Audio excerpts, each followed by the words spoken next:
আগামী জাতীয় নির্বাচনে খুলনা বিভাগের ৩৬টি সংসদীয় আসনের মনোনয়ন প্রত্যাশীদের সাথে আজ কথা বলবেন তারেক রহমান। ডাক পেয়েছেন শতাধিক প্রার্থী।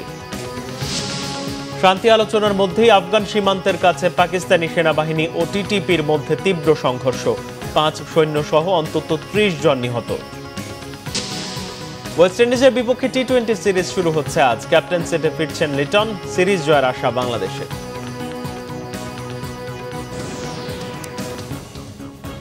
দেখছিলেন ক্রাউন সিমেন্ট সংবাদ শিরোনাম, এবারে বিস্তারিত।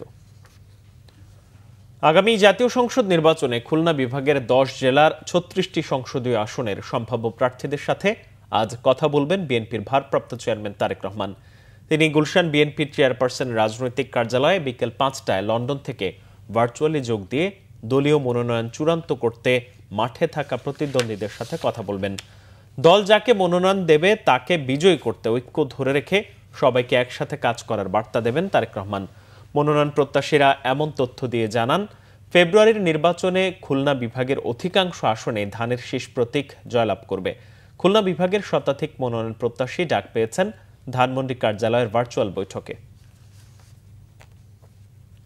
এই একটি কথায় মেসেজটা দিবেন যে সবাইকে ঐক্যবদ্ধভাবে ধানের শীষের পক্ষে কাজ করতে হবে। পার্টির কেন্দ্রীয় পর্যায় থেকে যাকে নমিনেশন দেওয়া হোক না কেন, সবাই যাতে একসাথে কাজ করতে পারে, সবাই যাতে একসাথে আগামী দিনে বিএনপির নীতি আদর্শ এবং ৩১ দফাকে এগিয়ে নিতে পারে, সেই ব্যাপারে তাদেরকে ওই অনুষ্ঠানে ব্রিফিং করা হবে। সাতক্ষীরায় জনপ্রিয় হয়ে উঠেছে মাশরুম দিয়ে তৈরি চপ, পেঁয়াজু, নুডলস, স্যুপ সহ ব্যতিক্রম ধর্মী সুস্বাদু সব খাবার। স্থানীয়রা জানান, পুষ্টিকর ও ঔষধি গুণ সমৃদ্ধ হওয়ায় বেড়েছে মাশরুমের চাহিদা। এদিকে সবজির বিকল্প হিসেবে মাশরুম ব্যবহার করতে প্রশিক্ষণের মাধ্যমে নতুন উদ্যোক্তা তৈরির কথাও জানিয়েছে কৃষি বিভাগ। সাতক্ষীরা প্রতিনিধি আসাদুজ্জামান আসাদের তথ্য ছবিতে ডেস্ক রিপোর্ট। ব্যাঙের ছাতার মতো দেখতে ছত্রাকজনিত এ উদ্ভিদের নাম মাশরুম। পুষ্টিগুণ থাকায় সাতক্ষীরায় উল্লেখযোগ্য হারে বেড়েছে এ উদ্ভিদের চাষ পদ্ধতি বেশ সহজ, খরচ কম ও লাভজনক হওয়ায় ২০১৮ সালে মাত্র ১০ দিনের প্রশিক্ষণ নেন পারকুকরাখালী কাঠতলা গ্রামের তরুণ সাদ্দাম হোসেন। শুরুতে ২টি টিনের শেড ঘর তুলে বিনিয়োগ করেন মাত্র ৪,০০০ টাকা।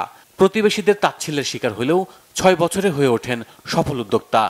বর্তমানে 2টা খামার আছে এবং খামারের ৫ থেকে ৬,০০০ খড়ের বাগের আছে। তো সেখানে প্রতিদিন আপনার ২৫ থেকে ৩০ কেজি মাশরুম উৎপাদন হচ্ছে। তো আপনারা দেখতে পাচ্ছেন অলরেডি আমরা মোটামুটি সাতক্ষীরার বিভিন্ন শপগুলোতে এবং বিভিন্ন সবজি মার্কেটগুলোতে আমরা সেগুলো সেল করে থাকি। বাড়ির পাশেই বসিয়েছেন দোকান, যেখানে মাশরুম দিয়ে তৈরি করছেন বিভিন্ন মজাদার খাবার। রকমারি এসব খাবার খেয়ে খুশি স্থানীয়রা। মাশরুমের জিলাপি পাওয়া যাচ্ছে। এর আগে আমরা এখানে মাশরুমের চপ, মাশরুমের পেঁয়াজি, মাশরুমের চটপটি, ফুচকা এগুলো খেতাম। আমি এখানে মাঝে মধ্যে আসি, আর মাশরুমের চপটি আসলে অনেক সুস্বাদু। মাশরুমটা গুঁড়ো করে জিলাপির সাথে পাইল করে ময়দার সঙ্গে গুলিয়ে আমরা এটা জিলাপি তৈরি করি। মাশরুমের চপটি খেতে খুবই ভালো, আমরা আগেও খেয়েছি। আমি যশোর থেকে আসছি, মাশরুমের যে চপ বিক্রি করতেছে সেটা জানতে পেরে আমি এখানে চলে আসছি। পুষ্টি উন্নয়ন ও দারিদ্র্য হ্রাসকরণ প্রকল্পের মাধ্যমে উদ্যোক্তা তৈরি করা হচ্ছে, জানিয়েছে কৃষি বিভাগ। মাশরুম ঔষধ হিসেবে খাওয়ার কথা না, মাশরুম সবজি হিসেবে প্রতিদিন খাওয়ার কথা, যেটা খেলে শরীরের বিভিন্ন অর্গানিক চেঞ্জ হয়। ভাজা পোড়া খেলে যে কষ্টটা হয় বা ক্ষতিটা হয় শরীরে, তার পরিবর্তে ভালো জিনিস খেয়ে যেন উন্নতি করতে পারে। সরকারিভাবে প্রশিক্ষণের সুব্যবস্থা করা হলে অর্থনীতিতে গুরুত্বপূর্ণ ভূমিকা রাখতে পারবে তরুণরা, এমন প্রত্যাশা স্থানীয়দের।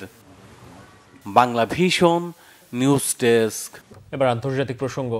তুরস্কে শান্তি আলোচনার মধ্যে আফগান সীমান্তের কাছে পাকিস্তানি সেনাবাহিনী ও নিষিদ্ধ সন্ত্রাসী গোষ্ঠী তেহরিকে তালেবান পাকিস্তান সদস্যদের মধ্যে তীব্র সংঘর্ষে অন্তত ৩০ জন নিহত হয়েছে।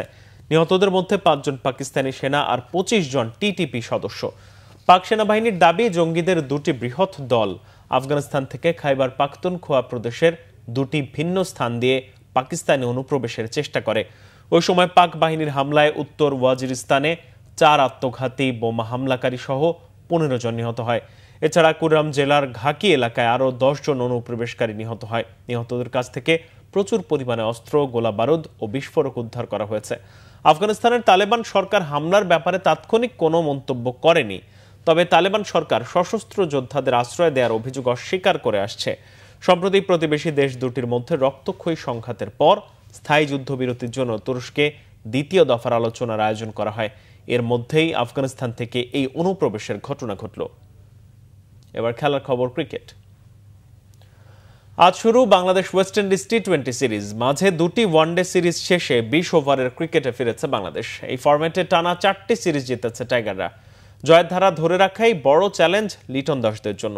চট্টগ্রামের স্পোর্টিং উইকেটে ঘুরে দাঁড়ানোর আশা ক্যারিবিয়ানদের। চট্টগ্রামে ম্যাচ শুরু হবে সন্ধ্যা 6টায়। মনির হোসেন খানের ডেস্ক রিপোর্ট। একমাত্র বাংলাদেশেই ম্যাচ ফরম্যাট প্রতিপক্ষের চাইতে আলোচনায় বেশি থাকে উইকেট। মিরপুরের কালোমাটির স্পিন স্বর্গে ওয়ানডেতে ওয়েস্ট ইন্ডিজ বধ করেছে বাংলাদেশ। এবার ফরম্যাট চেঞ্জ, ভেন্যুও চেঞ্জ। 20 ওভারের ক্রিকেট অনেক বেশি মারকাটারি, পাওয়ার হিটিং যার মূল মন্ত্র। চট্টগ্রামের গ্রিন টপ উইকেট দেখে উইন্ডিজ কোচ ড্যারেন স্যামির ঠোঁটে চওড়া হাসি। চ্যালেঞ্জটা নিচ্ছেন টাইগার অধিনায়ক লিটন দাসও। ইনজুরিতে এশিয়া কাপের শেষ 2 ম্যাচ ও আফগান সিরিজে খেলা হয়নি তার। ওয়েস্ট ইন্ডিজের বিপক্ষে ওয়ানডে ফরম্যাটেও ছিলেন বিশ্রামে। তবে টি-20-র সাম্প্রতিক ধারাবাহিকতা আত্মবিশ্বাস যোগাচ্ছে তাকে।